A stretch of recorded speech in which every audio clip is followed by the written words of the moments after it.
Welcome back to NaturalOne, the scented candle of the D&D creator space. It's trying its best to set the mood, but mostly just giving everyone a headache. We're back to doing what we do best, forcing your beloved characters into the 5e rule set. And today, it's Clobberin Time. Ben Grimm, aka The Thing, is Marvel's original bruiser, a rocky juggernaut with a heart of gold and the subtlety of a collapsing building. If you want to play the emotional core of the team who also happens to be a living bulldozer, this build's for you. I used to think I was a monster. And then I met you. I may look like a pile of rocks, but you're ugly. Even a guy made of literal rock has to follow the standard array. But Ben Grimm would punch those limits if he could. Instead, he leans hard into what makes him the ultimate bruiser. We'll start out with a 15 in strength. This isn't just muscle, this is turn your fist into a wrecking ball strength. If there's a thing to be smashed, Ben's already halfway through it. Walls, alien tech, or the occasional bad attitude, they all go down. A hardy 14 in constitution. Being a walking boulder means natural armor, ridiculous endurance, and a stamina pool that laughs at pain. Explosions, radiation, cosmic rays, you name it, he's taken it and kept clobbering. Follow that up with a 13 in wisdom. Don't let the rock skin fool you. Ben's got a streetwise gut and an uncanny knack for knowing when Reed's genius plan is about to implode spectacularly. Sometimes wisdom means knowing when to throw the first punch. A surprising 12 in intelligence. No, he's not the team's brains, but he's definitely not a dullard. Ben's tactical instincts and battlefield smarts keep the team grounded. Plus, he's smart enough to know when to leave the science to Reed and the magic to Sue. A solid enough 10 in dexterity. Graceful? No. But Ben can move fast enough to dodge lasers, punches, and sometimes awkward conversations. Enough dexterity to keep the punches landing where they hurt. Finally, an 8 in charisma. He's grumpy, blunt, and occasionally grouchy. Ben's no diplomat, but beneath the rough exterior is a fiercely loyal friend. He's not winning any beauty contests, but people feel his loyalty in his grit. That's how we do it on Yancey Street. Ben Grimm is an Earth Genasi, which is basically the D&D way of saying, this guy's got rocks in his head, and all over his body. The +2 in intelligence and +1 in wisdom reflect that. While he's not exactly a brainiac like Reed, he's street smart enough to know when it's time to clobber first and ask questions later. He's got dark vision, so he can see in the dark like a pro. Handy when you're stomping through abandoned labs or smoky ruins. And Earthwalk means rough terrain is no problem. And we can't forget about Merge with Stone. A trait that lets him cast Blade Ward and Pass Without a Trace. Fits the whole living rock vibe perfectly. As for background, Soldier fits Ben's past better than any leather jacket or Brooklyn accent. Before becoming a rocky wrecking ball, he was an Air Force pilot with discipline, training, and a no-nonsense attitude. Proficiencies in athletics and intimidation say, yeah, I bench press planes and glare people into submission. Plus, land vehicles gives him the skills to pilot all kinds of machinery if Herbie's too busy to do it for him. Oh yeah, Ben. A few days in space. It'll be great. What's the worst that could happen? We're kicking off at level 1 with a dip into Druid. Because if you're a guy who's literally made of rock, you might as well lean into Earth magic. Starting with Druidic, Ben taps into the raw power of nature. And we snag Arcana and Perception for that streetwise I've seen some stuff edge. For cantrips, Mold Earth lets him shape the battlefield a little, and Resistance gives him the resilience to shrug off elemental nastiness. Spells like Longstrider and Jump add mobility, while Earth Tremor is his first taste of stomping the ground to shake things up. A classic Thing move. At level 2, Ben chooses Circle of the Moon, which, I know it sounds weird. The Thing doesn't transform into animals, and you're right, but just give me a moment, I've got a whole plan laid out. While you wait, let's talk abilities. Combat Wild Shape means he can shift shapes faster, bonus action style. Because in a fight, speed absolutely matters. The healing from expending spell slots keeps him in the fray longer, and Circle Forms unlocks the ability to turn into tougher beasts. Will he? No, but I'm not the boss of you. Do what you want. He also picks up Cure Wounds here, because even a rock needs a little TLC sometimes. Level 3 gives him Earthbind, because I know that the perfect way to lock down a pesky diver like Spidey or Black Panther is with a little Yancey Street Charge. Oh, sorry, a little Marvel Rival slip through there. We can get back to the actual build now. Level 4, Ben's grabbing the Crusher feat to boost his strength to 16, because more muscle means more smashing. He also picks up Guidance as a cantrip, which is basically a gentle tap on the shoulder from nature itself. helping him or his friends make those tough rolls. Enhanced ability joins the spell list, giving him bursts of power or resilience as needed. At level 5, Erupting Earth joins the arsenal, because nothing says you just got rocked like an eruption of jagged stones blasting through the battlefield.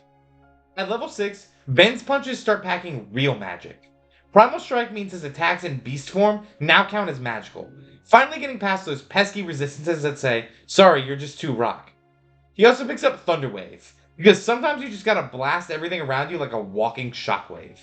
Level 7 grants freedom of movement, which fits perfectly. When you're a living boulder, getting stuck or restrained is the last thing you want. Now, whether it's vines, magic, or some other nonsense trying to hold him down, Ben just shrugs it off. By level 8, it's time to crank up the brain power with a +2 intelligence boost, bring him to a solid 16, because the smartest rock deserves some recognition. Entangle joins the spell list, letting him grab enemies with all those rocks that he just smashed up from the ground, trapping them where they can't escape the coming beatdown. Level 9's a simple one, just bringing Wall of Stone. He's literally shaping the battlefield with stone, blocking your escape paths, or throwing up cover for the rest of the team. It's Clobberin Time! Then at level 10, the big moment arrives. Elemental Wild Shape. For the first time, you're allowed to Wild Shape, but actually, lore accurately, Ben can expend 2 uses of Wild Shape to transform into an Earth Elemental. That's right, he's not just a rock guy anymore, he's the thing. Thunderclap cantrip and Hold Person spell round out his toolkit, giving him some explosive crowd control and a way to pin down baddies. At level 11, Ben gets Primordial Ward, a perfect defensive buff that fits his role as the team's unbreakable wall. Plus, this takes that pesky little thunder vulnerability and turns it into a resistance, so win-win I guess.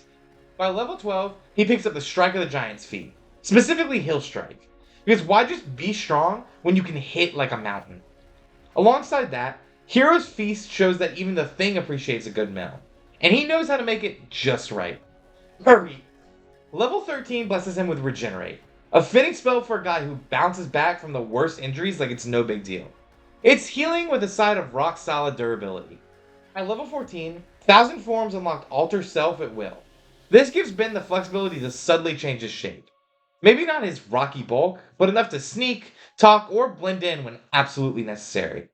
Heal joins the spell list here too, because sometimes even the hardest hitters need a miracle. Finally, level 15 hands him Earthquake, because if you're going to be the Thing, you should be able to literally shake the world. This spell packs serious crowd control and damage, just like Ben himself. At level 16, Ben boosts his constitution to 15 with Vigor of the Hill Giant, because when you're a rock monster, you gotta have the stamina to match your strength. Aura of Vitality also joins his toolkit, offering a steady stream of healing energy to keep the party going long after the punches stop flying. Level 17 adds Absorb Elements, giving him some elemental resistance.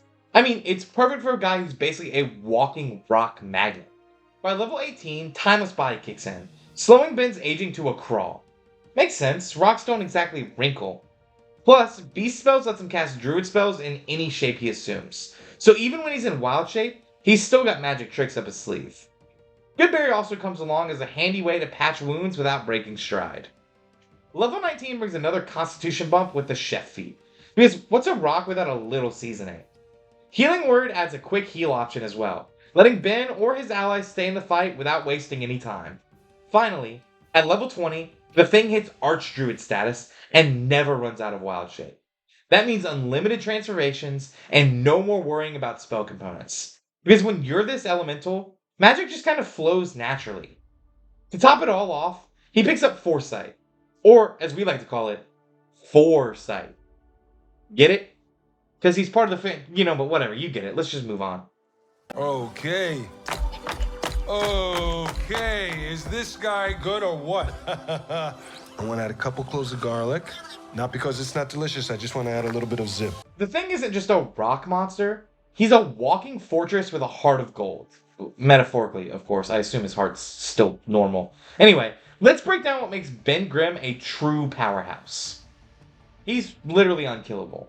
This guy is basically the D&D equivalent of that indestructible rock you stub your toe on and swear it's plotting against you. Infinite wild shape uses, foresight that's basically foresight because, yes, it's that good. Resistance to nearly everything thanks to Primordial Ward, and a 17 AC means he's so tough, even your biggest crits feel like mosquito bites. And if you do manage to hit his actual HP and not just the wild shape, no problem. He's got healing spells so good, you'd think he's got a built-in first aid kit from Stark Industries. He's also a lockdown legend. With Earthquake, Wall of Stone, Erupting Earth, Earthbind, Hold Person, Entangle, and Earth Tremor, this guy turns the battlefield into his personal sandbox. Toss in Knockback from Crusher and Strike of the Giants, and enemies don't just take damage, they get pushed, pulled, and generally messed with until they cry uncle. He's got tactical control for days. He's also a solid damage dealer. He's got multi-attack and a +8 to hit, and his damage stacks up to a 2d8, plus a d6, plus 5 thanks to Strike of the Giants. This means he's not just a tank, he hits like a freight train with a grudge. And if you hate bookkeeping, don't worry. Thing is a low maintenance monster. There's no need to burn resources every round like a lunatic. This build can just chill, wild shape, and still be effective. When he does use spells, it's just icing on the cake. Efficiency never looked so rugged. But hey, no one's perfect. Even a guy made of rock. And here's where the cracks start to show. No wild shape, no you. The whole thing hinges on turning into a literal rock monster. Without wild shape, you're just a dude who's really into earth science, but kinda squishy. He's also a slow burn, not a flashbang. This isn't your flashy superhero build with dramatic one-shot kills or movie-style fireworks. We already have plenty of those. It's steady, stubborn, and durable. Like a brick wall you can hug, but that might bore you if you're looking for high-octane action. If you want to be the immovable object, great, this build's for you. If you want to be the unstoppable force, maybe you should look elsewhere. And lastly, here's the thing. That's it for the thing. Our rock-solid powerhouse who proves that sometimes, slow and steady really does win the day. If you've got ideas for the next build or just want to say hey, drop a comment below. And hey, don't forget to like, subscribe, and ring that notification bell so you don't miss when we bring another mid-level YouTube channel masterpiece to life. We post new videos every week, so you don't want to miss out. And if you want this build and all the other builds we've ever done, head over to Patreon where you can grab them all for free. Well, I'm off to go build the rest of the team, so until next time, we'll catch you on the flip side. Come a long way since the garage. Gotta say, it's fantastic.